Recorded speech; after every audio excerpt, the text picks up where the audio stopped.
Hello viewers! Kumusta mo? For today's vlog, i-reveal lang na ako ang gender sa among anak. Here my ultrasound result. Yan. But before that, gusto lang na ako matry ang mga calendar test, urine test, o old wives test na nabasa na ako sa Google o nakita po na ako sa YouTube. Pero pinili lang na ako. Kaya uban, dili ko makadecide kung sa baoy, girl ba or boy ako i-answer. So, 12 ni sila. This is my first time nga mag-try aning mga old wives tales o mga test. And kay sa una, pang third naman nila ako of pregnancy, wala ko ga-base lang gid ko sa ultrasound, pero gusto ko malingaw, so try ko ani. Kay so far, kung sa result sa akong ultrasound, medyo pagpanganak na ako. Unlike sa ako nadunggan nga, nag-ultrasound daw siya, it's a girl, pero pag anak niya, boy. No? Pero talagsa rin siya na may tabo, no? Pero sa ako, hopefully, kung sa result sa aning ultrasound, maujud, no? Hindi masyak sa tanga.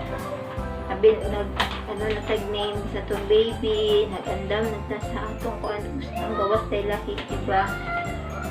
So, kung interested po mo sa mga old wives tales, just keep on watching.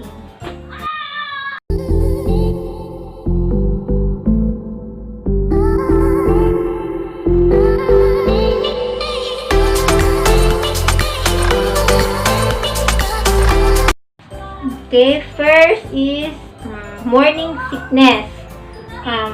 Kung sige daw kag suka-suka siguro every morning from first month to fourth month man gid na siya, no? Usually ang morning sickness may tabo. Kung always daw is a girl. Kung talagsara is a boy. Sa ako is talagsa lang siya. So, it's a boy. And then, craving. Kung kunahan daw kuno kag mga sweet, it's a girl. Kung sour, mga parat-parat, yan na, aslong, it's a boy. Pero sa ako, wala pa ko nag-pregnant, hilig ba yung go sweet? Hilig ko ganahan anang aslong. Ambot lang yun. Siguro, diba kasagara sa buros kay ganahan aslom na mangga, ako dili yun, tamis kaya po akong ganahan, so walay changes, so it's a girl. Next, heartbeat. Pag 140 BPM daw ang heartbeat ni baby, it's a girl. Kung 140 BPM below, it's a boy. So far sa ako, ni siya, 154 BPM. So, it's a girl. Next, breast size. Kung ang left, big daw, kaya sa right, it's a girl. Kung mas bigger ang right breast nimo, it's a boy. Sa ako is murag ang left ang big. So, it's a girl. Then, gorgeous glow. Diba sa gara to nadunggan ko, hello, kanang guwapa kay ka. Girl, kung anak jud, sure jud ko. Anak lang ino din. Napangit kay ka, uy, lagong kaayo. So, laki na imong anak. Pero sa akong nabantayan sa YouTube, kung mag-pimples daw ka, girl, dahil mo anak, dahil kira imong naong kung wala kay pimples, it's a boy. Sa ako, wala may pimples, wala man. So, siguro, it's a boy. And then, sleep position. So, pagkatulog daw, mahilig ka sa right position, girl.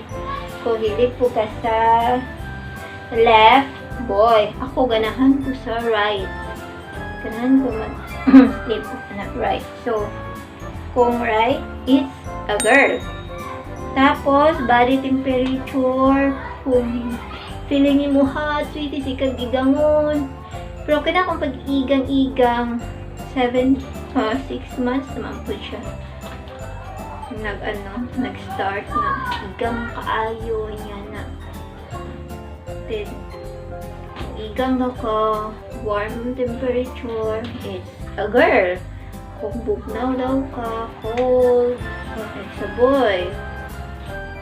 Pero, ang kumbana, kung nainit daw kung nakulawas, so, it's a girl. Next, toddler interest. Kung ang imong youngest, hilig siya magkuhan sa imong tummy, sabihin mo, kiss baby, kiss po siya, pahikap ni mo tummy, hikap po siya. So, na siya interest sa imong tummy na baby. So, girl daw. Pero kung wala siya interest, wala ko. Minsan na, kung sa dili na, kawin ko ni baby na, siya bali-bali. So, boy. Sa ako mo, kiss man akong anak, hawid man siya, nanaon din yung baby. So, it's a girl. Next, father's weight. Kung mukuan daw, mutaas ang timbang, na girl daw siya, girl daw yung anak, pero kung minus ang timbang, is a boy. So, first ako, from first month naman siguro to quarantine ba yaw, wala akong trabaho, so itaas ang timbang sa tumbana. Pero after that, na naka-work na, ibubos may ang timbang. So kung mababa ang timbang, it's a boy. Then, color of the pee. Kung unsay color sa imong ihi, kuno, kung bright yellow, boy. Kung light yellow or dull in color, girl. So, maling colors ko ihi.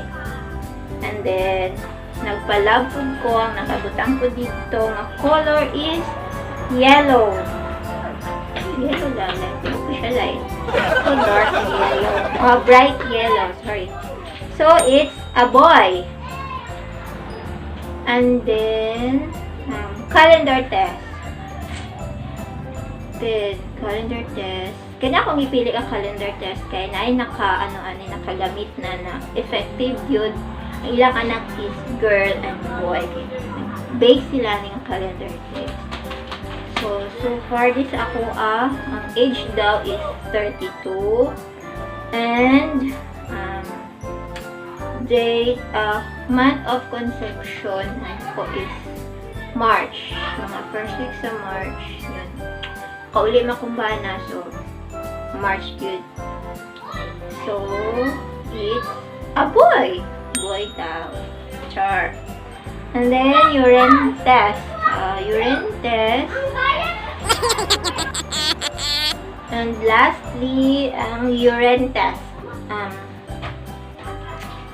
See, this is my first pee in the morning around 4 a.m. Iba ko dito ko para lang kitaan yung urine test. So, coincide ba yun sa ilang iingon? Then, ito po yung let's watch the video.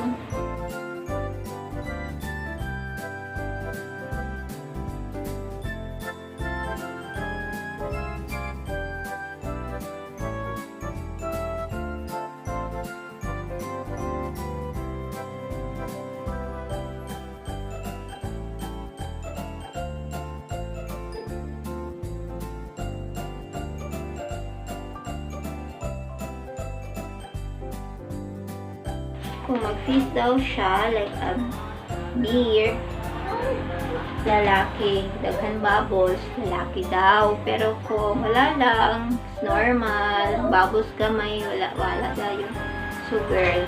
So, sa result sa ako is boy. So, ang girl is 1, 2, 3, 4, 5, 6. And boy, 1, 2, 3, 4, 5, 6. It's a tie.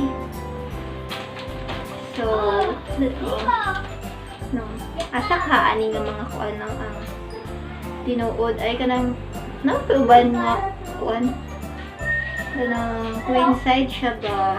So and reveal ko na yung gender. And the gender of our baby is tada! Yan. So, boy. So, yung mga ano dito, mga nagsasabi na coincide na boy is your core is low, no pimples, boy. Tapos, bumaba ang timbang ng asawa mo. Tapos, color of your feet. Tapos, morning sickness na minsan lang. Tapos, calendar test. Tapos, urine test. Yun po yung mga sagot na boy. So, yan lang po. Thanks for watching.